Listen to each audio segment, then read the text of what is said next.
Meanwhile, Chinese President Xi Jinping also addressed global leaders at a biodiversity conference in China's southwestern city of Kunming. Speaking via video to the COP15 summit, it called for countries to join together in a new journey of green growth. CGTN's Tao Yuan tells us more. China will invest 1.5 billion yuan, or over 230 million US dollars, to support biodiversity protection in developing countries. An announcement from President Xi Jinping at the Leader Summit of the United Nations Biodiversity Conference. In the face of the dual tasks of economic recovery and environmental protection, developing countries need help and support all the more. China will take the lead and contribute 1.5 billion yuan to set up the Kunming Biodiversity Fund, which will support biodiversity development in developing countries. China calls for and welcomes all parties to contribute and support efforts to strengthen the protection of biodiversity. The president made the announcement via video link. He also said China would ramp up efforts to build a natural conservation system with a new national park system at its core. The president added that renewable energy development was also a priority. We will accelerate the planning of large-scale photovoltaic and wind power projects in our deserts and nearby areas. The first phase of these projects, with a combined installed capacity of 100 million kilowatts, will soon begin in an orderly manner. This week's conference is expected to release a joint declaration to ease concerns over the widespread destruction, degradation, and fragmentation of ecosystems globally. Many countries have already made a commitment to protect 30% of the planet's land and sea area by 2030. They will meet for a follow-on conference in April and May next year and try to agree on a set of goals to help make this happen. An agreement won't be easy as different countries are in different developmental stages, but there's understanding now that decisive actions need to be taken to ensure the well-being of humans as well as other lives on this planet. Tao Yuan, CGTN, Kunming. And Tao Yuan is now online to tell us more about the conference in Kunming. Hello there, Tao Yuan. Well, first of all, give us the highlights of Tuesday's Biodiversity Leader Summit.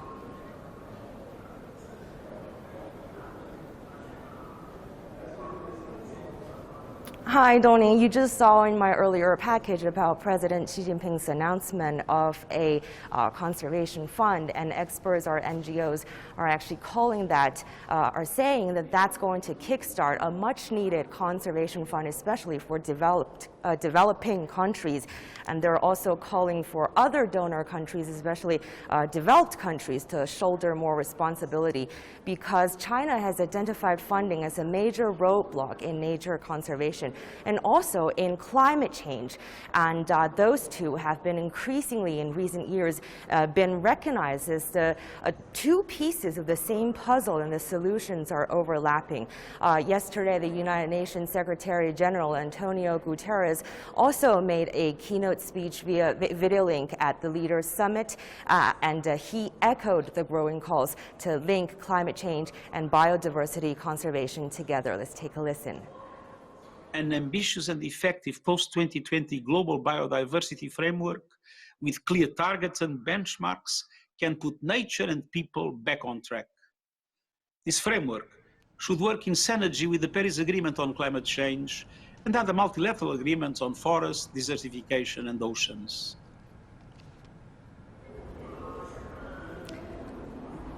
Right, and Tao Yuan, what's on the agenda of the Biodiversity Conference for Day 3 then?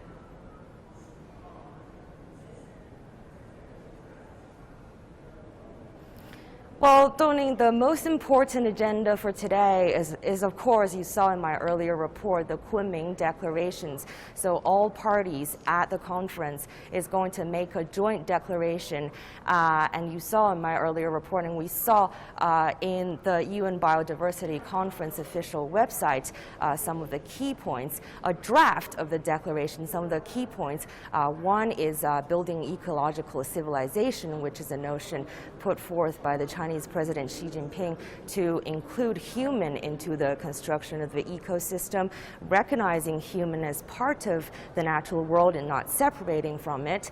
And another is that recognizing biodiversity conservation as significant to our human health, which is a recurrent theme during the post-COVID-19 era, which was thought to have brought on by wildlife trade. And also all of this is hoped to lead up to a post-2020 framework, which you heard in the UN Secretary General Antonio Guterres' soundbite, which is going to serve as a guiding principle for the next 10 years.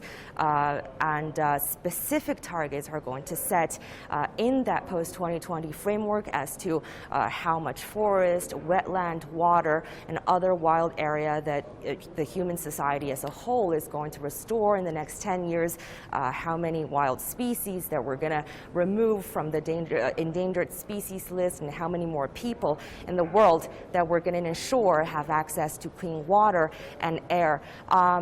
And all that, all the while remembering that the last time the UN Biodiversity Conference made such a framework, a 10-year biodiversity conservation plan, so to speak, was 10 years ago during the COP10 in Japan. And during an evaluation this year, we found that the world has basically failed to fully meet any of the targets. So setting goals is important, but this year around, the hope is that implementation is going to be all the more important. Doning, back to you. Thank you very much indeed. Tao Yan reporting from Kunming.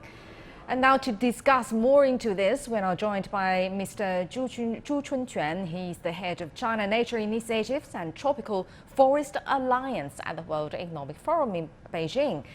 Professor, welcome to Global Watch. Well, President Xi has reaffirmed China's total commitment to strengthening biodiversity and also tackling other key environmental issues. And the country has pledged to inject $233 million to establish the Kunming Biodiversity Fund.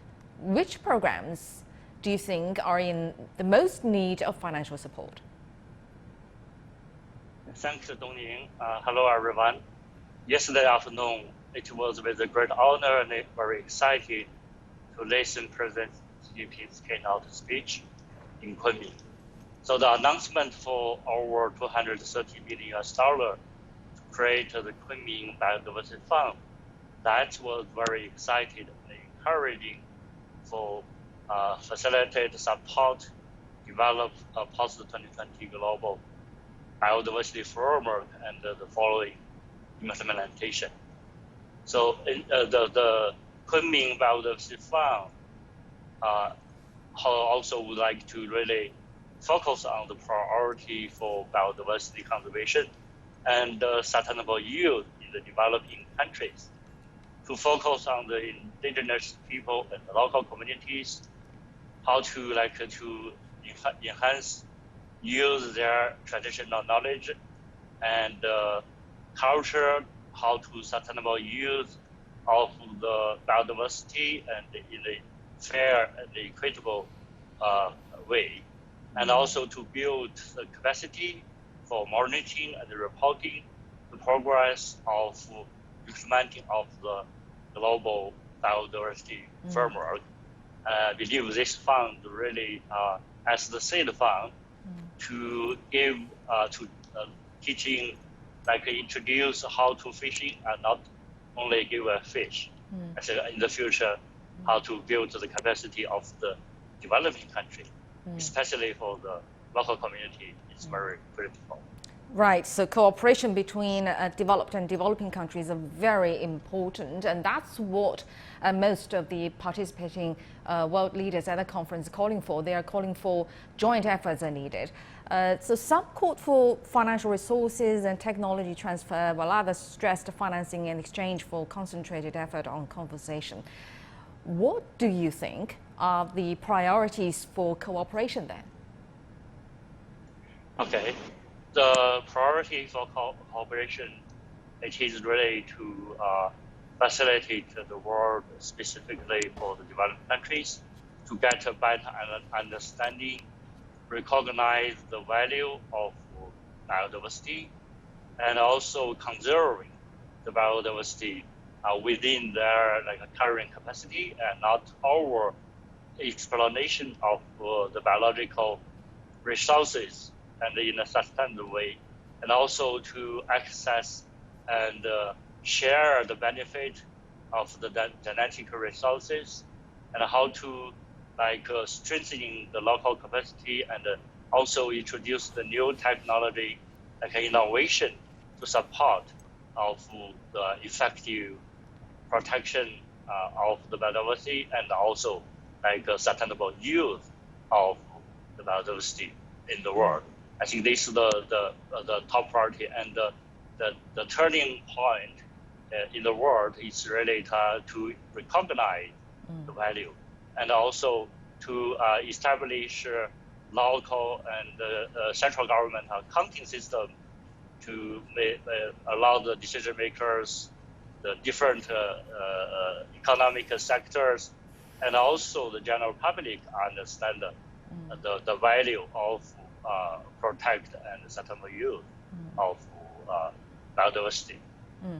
And there are some very important announcements at the conference as well. It is reported that the Paris-style Pact for Nature is set to be announced as the Kunming Declaration at COP15. What impact will this have? Yeah, and as the World Economic Forum released the World Risk Report, so the biodiversity loss and the climate change, it is the dual challenge of human beings facing. And also we are facilitated to develop the transformational pathways to focus the three social economic systems. For example, the food, the land, and ocean use, energy, and also the mining sector, and also the infrastructure and the built environment. To introduce the transformational change, I think this is the critical. The world is really into the turning point of how to recognize, as I said earlier, the value of biodiversity and also conserving the nature and how to sustainable use it. So facilitate to a transformational change synergy of biodiversity conservation, climate, address the climate change and the desertification, and also the wildlife conservation, trade of endangered species, and so on. That's all interrelated. So that's why President Xi Jinping emphasize we need a systematic, holistic approach and to enhance the international community cooperation and build a consensus, and also to really a synergy and introduce, for example, the eco-civilization approach, and to put the biodiversity into the policy and the economic development agenda as highest priority. So I think this is really need an integrated, holistic approach, and also need the top-down and also bottom-up. And very important, mainstreaming to the different business sector and also gain the general public support. I think that's really critical. Indeed. All right, thank you very much, Mr. Zhu Chunquan, the head of China Nature Initiatives and the Tropical Forest Alliance at the World Economic Forum, Beijing. Thank you very much. Now, the deputy head of mission of Poland's embassy in Beijing, Radoslaw Flesiuk, is a participant at the COP15, and he told us his thoughts of the commitments China has made at the conference. We are discussing biodiversity over these days in the conference. We all know that we need a transformative change in order to tackle this challenge. And for that, we need a strong political leadership, and China's role is very important in that regard. I have to say that it is commendable that China has decided to step up to this challenge of biodiversity and decided to host the COP conference here in Kunming in Yunnan. Well, for many people, including me, gardening is a way to relieve stress in a fast-moving world. But what do they do if their plants become ill? Very good question. A hospital in Shanghai has come to the rescue. CGTN's Lin Nan tells us more. If your plant gets sick, what will you do? Look for advice online or from an expert, or just dump it in a bin. A plant hospital in Shanghai could offer you some professional help. The hospital opened at the Shanghai Chengshan Botanical Garden this September. It has 4 departments: succulents, orchids, carnivorous plants, and greenhouse plants. Many visitors came to us to seek advice on their plants' diseases and treatment when they visit the garden, and we saw a growing demand for professional help in gardening. The hospital has received very active response from the public since its opening. People can bring in their plants and get a free diagnosis for watering, fertilizer, disinfection, and other gardening tips. They can also write a description, upload photos, and submit their queries on the online platform. I used to search for advice online or from the sellers when the plants get ill. But information may not be accurate, and it could take a while to identify the diseases for treatments. I will try this service next time. The plant hospital is one of the many efforts by the Chengshan Botanical Garden to encourage more people, especially children, to get closer to nature. Summer camps, music festivals, and other events have been organized throughout the year. The children may not pay too much attention on specific plants. In their eyes, these are just flowers and trees. But only through these activities can they immerse in nature to observe and understand the plants better. The Botanical Garden hopes such event will cultivate an appreciation of the beauty of various plants and the determination to protect plant diversity for generations to come. Lin Nan, CGTN, Shanghai. You're now watching Global Watch on CGTN. Still ahead.